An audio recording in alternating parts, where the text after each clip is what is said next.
नहीं, अभी आज फुटौना ब्लॉक का यहाँ पे ब्लॉक और अंचल का निरीक्षण का कार्यक्रम निर्धारित किए थे। बुधवार को सरकार के निर्देश के आलोक में फील्ड विजिट का दिन रखा जाता है सभी अधिकारियों के लिए। तो जिला स्तरीय सभी पदाधिकारियों को एक पंचायत टैग किया है और पंचायत में सभी प्रकार की योजनाओं की जाँच कर रहे हैं। और मेरे द्वारा आज फुटौना ब्लॉक और अंचल कार्यालय का निरीक्षण रखा गया था। कार्यालय के पश्चात यहाँ पे एक हर घर नल जल की स्कीम की हमको ज़्यादा शिकायतें प्राप्त हो रही थी। एक पंचायत में 1-2 वार्ड की स्कीम का निरीक्षण करेंगे और फिर कुछ बांध का निरीक्षण करेंगे। तो अभी अंचल और कार्यालय का जो निरीक्षण किया गया बहुत विस्तार से प्रखंड कार्यालय का किया गया। सभी पंजियों की संधारण की स्थिति देखी गई। उसमें कुछ पंजियाँ संधारित पाई गई, कई सारी पंजियाँ काफ़ी असंतोषजनक पाई गई हैं, तो उसमें सुधार का निर्देश दिया गया है। और इसी प्रकार से ये भी पाया गया है कि जो बैठकें हो रही हैं यहाँ पे इंदिरा आवास सहायकों के साथ, इस सबको उसकी प्रोसीडिंग भी चेक की गई तो भी संतोषजनक नहीं थी। तो निर्देश दिया गया है उसमें थोड़ा सघनता से करें और जो आवास सहायक सही परफॉर्म नहीं कर रहे हैं, कोई शिकायत आ रही है, उनके खिलाफ कार्रवाई भी करें। और यहाँ पे भी पाया गया कि जो 2016-17 से लेकर 20-21 तक जो प्रधानमंत्री आवास योजना के तहत सैंक्शन हुआ है, उसमें कंप्लीशन अभी 415 लगभग ऐसे लाभुक हैं जिन्होंने आवास कंप्लीट नहीं किया है और एक भी नीलाम पत्रवाद यहाँ दायर नहीं हुआ है। तो वो दुखद है।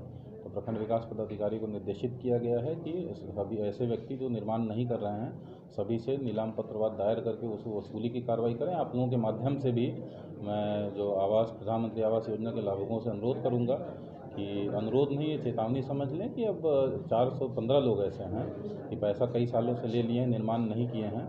तो निर्माण करें तब उनको अगली किस्त दी जाएगी और निर्माण प्रारंभ नहीं करते हैं तो प्रखंड विकास पदाधिकारी निर्देशित किया गया नीलाम पत्रवाद दायर करके वसूली कार्रवाई की जाएगी। उसमें हर घर नल जल की स्कीम की भी समीक्षा की गई। तो जैसा कि था कि हालांकि पूर्ण यहाँ पे 257 वार्ड में लगभग 222 वार्ड में पूर्ण बताया गया है, लेकिन इनके द्वारा वीडियो के द्वारा बताया गया कुछ वार्ड में नॉन फंक्शनल हैं, उसकी शिकायतें भी हम लोग की आती हैं। तो उसमें निर्देशित किया गया है सभी जनप्रतिनिधियों के साथ बैठक करके उसको एक एक वार्ड का कार्य योजना तैयार करें कि क्या समस्या है उसमें और उसको आगे किस फंड से उसको रिपेयर कराया जा सकता है। तो उसका कार्य योजना सभी मुखिया सभी वार्ड सदस्यों के साथ करेंगे। हर सप्ताह में कम से कम एक पंचायत के साथ जरूर जनप्रतिनिधि के साथ बैठक करके एक एक वार्ड पे विस्तार से चर्चा करें ताकि उसको फंक्शनल बनाया जा सके। और कहीं पे ये पाया जाता है कि पूर्व के वार्ड सदस्य, पूर्व की WIMC जो कमेटी है, अगर वो पैसा प्राप्त करके काम नहीं कराई है तो उनको भी 15 दिन का समय दें BDO साहब लेटर निर्गत करके। और अगर वो काम 15 दिन में नहीं पूरा कराते हैं तो पैसे का गबन मानते हुए पुराने कमेटी पे प्राथमिकी दर्ज करके वसूली की कार्रवाई की जाएगी। और अंचल कार्यालय का भी निरीक्षण किया गया सभी पंजियों का। उसमें RTI पंजी, CWJC, MJC पंजी, लोक शिकायत पंजी, अतिक्रमणवाद पंजी, ये सब पंजियाँ देखी गई, आगत पंजी, निर्गत पंजी। तो जहाँ जहाँ कमियाँ पाई गई उसको सुधार करने का निर्देश दिया गया है। और जो कमियाँ पाई गई उसमें मुख्य रूप से यही था कि जो दाखिल खारिज में डिस्पोजल का समय थोड़ा ज़्यादा हो रहा है, जो निर्धारित समय सीमा है उसका कारण CO के द्वारा बताया गया कि एक ही राजस्व कर्मचारी है यहाँ पे।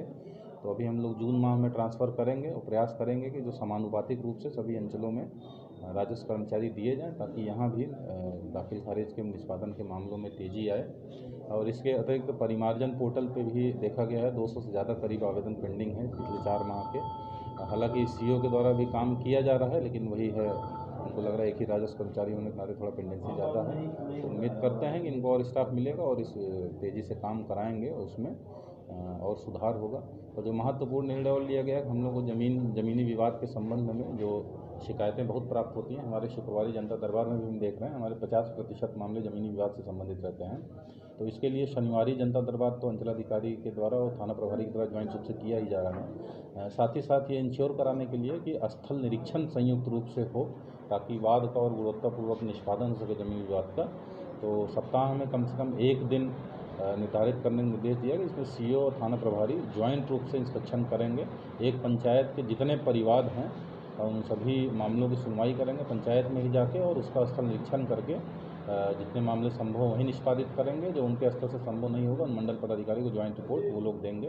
तो इससे मुझे उम्मीद है कि और निष्पादन में तेज़ी आएगी। एक सवाल है सर, परसाही प्रखंड के परसाही बस्ती पंचायत में ये दौलतपुर गांव है, 2019 में इसी प्रखंड के हैं। इसी प्रखंड के हैं। हाँ 13 जुलाई 2019 को प्रलयंकारी बाढ़ आया था। हाँ बगल में एक बुधी नदी है, हाँ उसमें तकरीबन 27 व्यक्ति प्रभावित हुआ, हाँ जिसमें 8 व्यक्ति को 95,000 रुपये करके दर से सरकार की तरफ से तो मुआवजा मिला। हाँ। लेकिन ये इसमें 12 परिवार ऐसा है, मैं बाई नेम बोल रहा हूँ, बसी लिस्ट हमको दे दीजिए, उसको हम लोग इसकी स्थिति जो है, जो कि मस्जिद समेत कुछ घर ये नदी में समा गया बुद्धि बलान में, वो बेघर है और पन्नी के नीचे अभी भी वो रह रहा है और किराए के मकान पर रह रहा है। बिल्कुल, चलिए अच्छी बात है, संज्ञान में लाने के लिए आप उसका लिस्ट हमको दे दें। ऐसे बोल के याद नहीं रहेगा, आप लिस्ट हमको दे दीजिए, हम उसका नियमानुसार निष्पादन करवाएंगे। तो बिल्कुल, धन्यवाद। List, thank you. Thank you. चलिए।